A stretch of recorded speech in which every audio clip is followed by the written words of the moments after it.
dari kota Bandung ke salah satu universitas terbaik dunia. Perjalanan ini bukan hanya tentang gelar akademik, tapi tentang mimpi, kegagalan, dan keberanian untuk terus mencoba. Inilah kisah inspiratif seorang mojang Bandung yang kini menapaki panggung akademik internasional. Namanya Tika Tazkia Nurdiawati. Perempuan asal Bandung ini baru saja menyelesaikan studi Master of International Relations di University of Melbourne, Australia. Kini, ia tengah mempersiapkan langkah berikutnya, melanjutkan studi doktoral atau PhD dengan spesialisasi politik. Oke, halo semuanya.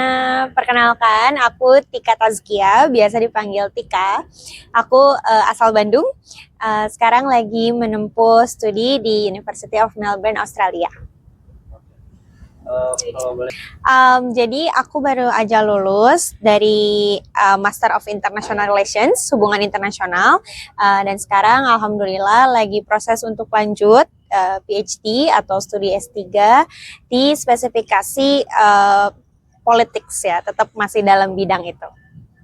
Dengan santai, Tika memperkenalkan dirinya dan menceritakan bagaimana proses panjang yang harus ia lalui sebelum akhirnya bisa menempuh pendidikan di luar negeri. Namun jalan menuju kampus internasional tidak selalu mulus. Tika mengaku sempat mengalami berbagai penolakan beasiswa sebelum akhirnya berhasil melanjutkan studi ke Australia. Jadi tantangannya itu menurut aku beragam ya fasenya. Jadi nggak cuman satu lalu tersolve gitu. Di fase awal dari waktu pendaftaran, aku juga melalui banyak fase kegagalan, rejection di beasiswa yang aku apply, lalu harus berjuang lagi sampai akhirnya keterima.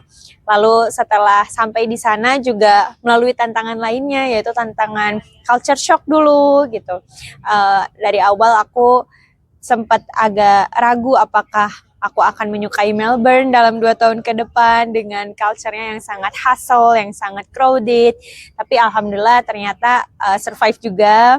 Lalu fase selanjutnya, fase akademik, banyak banget pressure, tantangan dari segi ekspektasi critical thinking yang mereka harapkan untuk menjadi outstanding versi mereka gitu.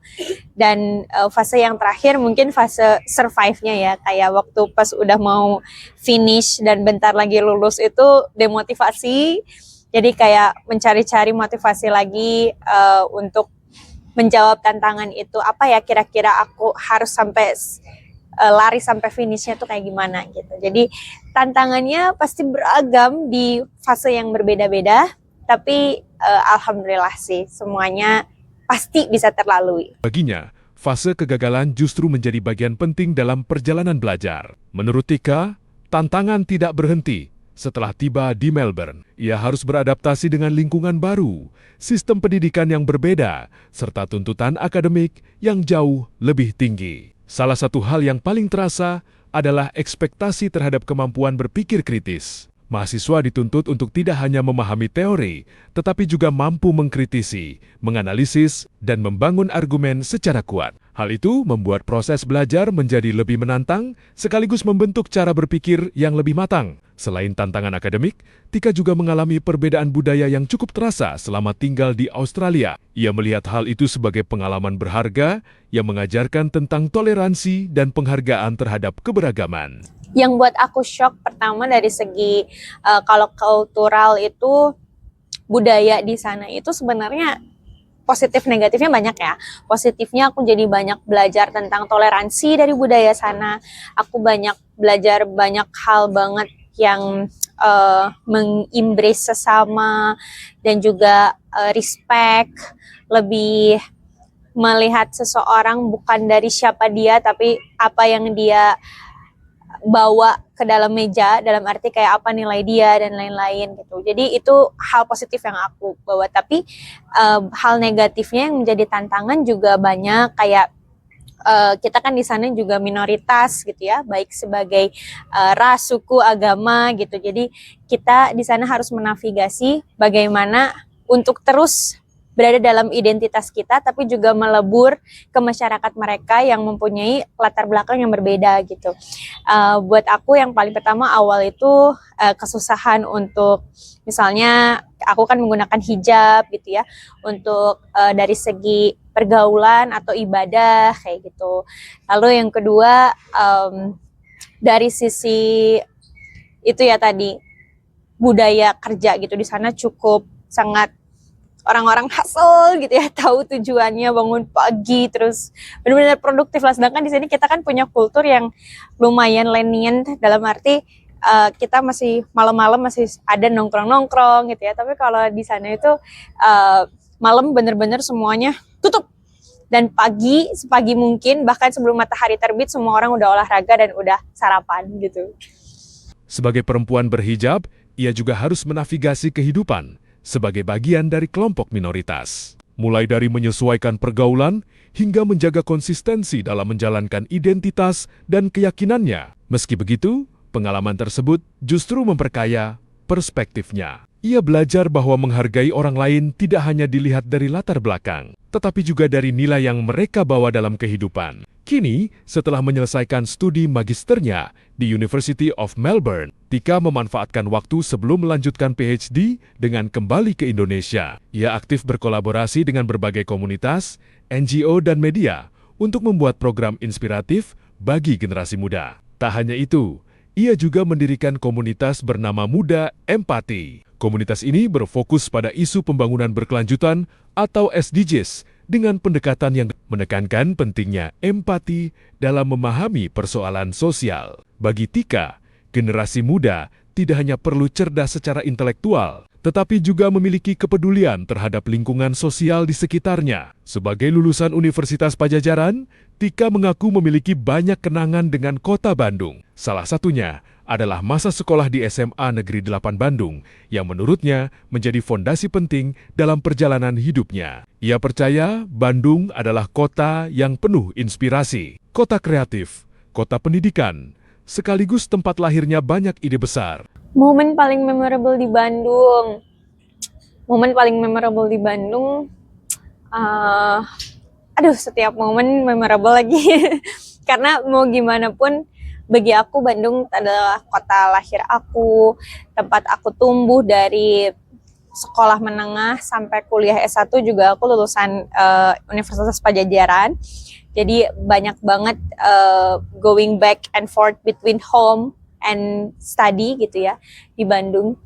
Tapi kalau disuruh pilih satu, aku bakal milih masa-masa SMA sih. SMA di SMA 8 Bandung. Dulu aku jurusan Ilmu Pengetahuan Sosial di SMA 8 Bandung.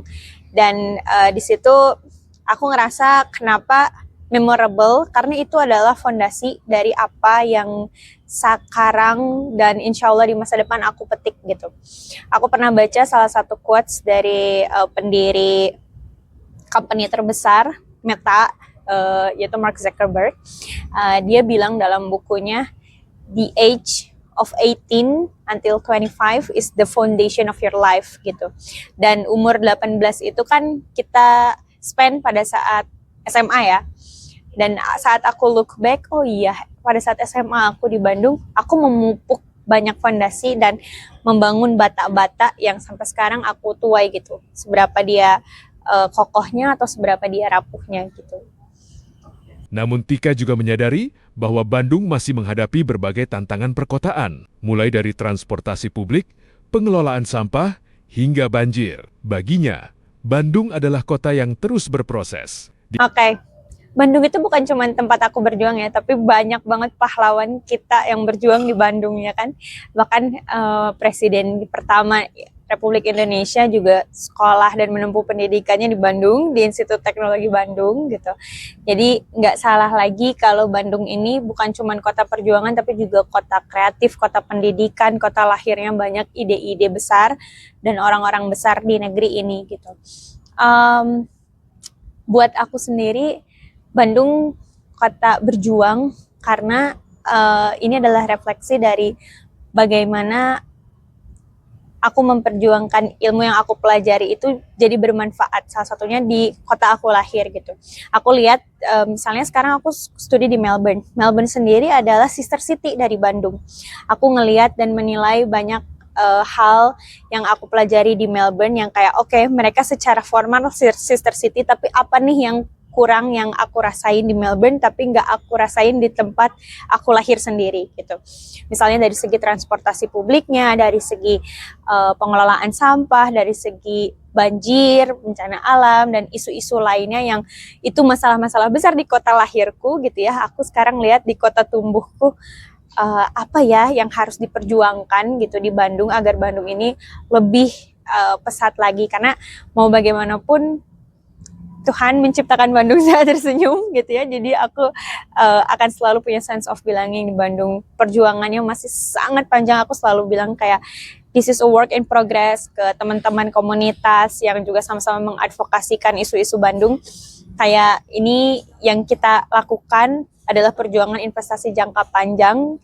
Jangan pernah menyerah juga, dan jangan frustasi sama masalah-masalah di Bandung dengan segala macet, dan ini akan selalu ada hal indah gitu yang akan kita. Di akhir ceritanya, Tika menyampaikan pesan sederhana, namun kuat bagi generasi muda. Jangan pernah meragukan potensi diri sendiri, tetapi juga jangan lupa untuk memiliki empati terhadap sesama. Karena pada akhirnya, kesuksesan bukan hanya tentang prestasi yang diraih, melainkan tentang seberapa besar dampak positif yang bisa kita tinggalkan untuk orang lain.